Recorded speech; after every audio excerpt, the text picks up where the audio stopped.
கர்த்தருடைய பரிசுத்தமான நாமம் மகிமைப்படுவதாக.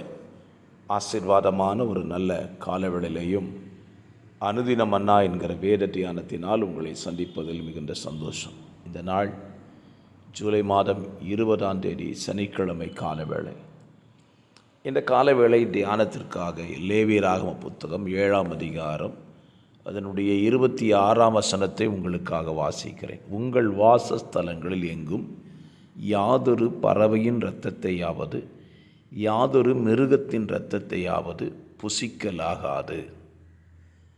ஆண்டவர் இஸ்ரவேல் புத்திரருக்கு வனாந்தரத்தில் சீனாய் மலையின் அடிவாரத்தில் பிரமாணங்களை கொடுத்து கொண்டிருக்கிறார்.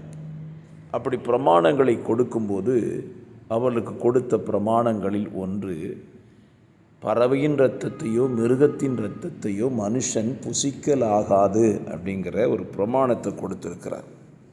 ஸ்தோத்திரம். இன்றைக்கு பாருங்கள், ஸ்தோத்திரம், இரத்தத்தை கேட்டு வாங்கி சாப்பிட்றதான ஜனங்களை நம்ம பார்க்க முடியுது. ஸ்தோத்திரம். இரத்தத்தை, அந்த மிருகத்தை அறுக்கும்போது இரத்தத்தை பிடிச்சு வச்சு அதை விற்கிறாங்க. அதை வாங்கிறதுக்கு கூட ஜனங்கள் போட்டி போடுகிறார்கள். பரிசுத்த வேதம் தெளிவாய் சொல்கிறது, எந்த மிருகத்தின் இரத்தத்தையும் பறவையின் இரத்தத்தையும் புசிக்கக்கூடாது. தானாய் நொறுங்குண்டு செத்ததையும் புசிக்கக்கூடாது. ஏன்னா அந்த பறவையினுடைய சரீரத்தில் அந்த இரத்தம் பரவிவிடும். ஏன் இரத்தத்தை புசிக்கக்கூடாது என்று கர்த்தர் சொன்னார் அப்படின்னால், மாம்சத்தினுடைய உயிர் இரத்தத்தில் தான் இருக்குது. நம்ம மாம்சத்தில் உயிர் கிடையாது. மாம்சத்தில் ஓடிக்கொண்டிருக்கிற இரத்தத்தில் தான் உயிர் இருக்குது. அப்போ ஒரு மனுஷன், ஸ்தோத்திரம், இரத்தத்தை சாப்பிட்டா அவன் ஒரு உயிரை சாப்பிடுவதற்கு சமம்.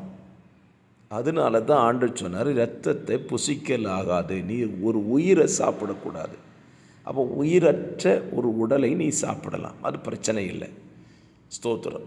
அதை புசிப்பதற்கு நமக்கு தேவன் அனுமதி கொடுத்திருக்கிறார். ஆடையோ மாடையோ கோழியையோ, ஸ்தோத்திரம், புறாக்களை, ஸ்தோத்திரம், அப்படி புசிக்கக்கூடிய சில பறவைகளுடைய இன்ஸ்ட்ரக்ஷன் வேற கொடுத்துருக்கிறார்.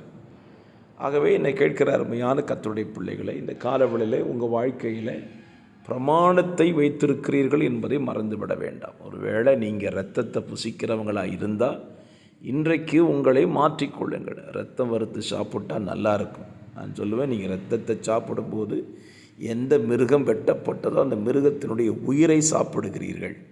ஆகையினால தான் அநேக நேரத்தை சொல்லுவாங்க, பார்த்தா என் உயிரை எடுக்காத அப்படின்னு சொல்கிறாங்க. என்ன சொல்கிறாங்க? இரத்தம் அவ்வளவு வலிமையானது.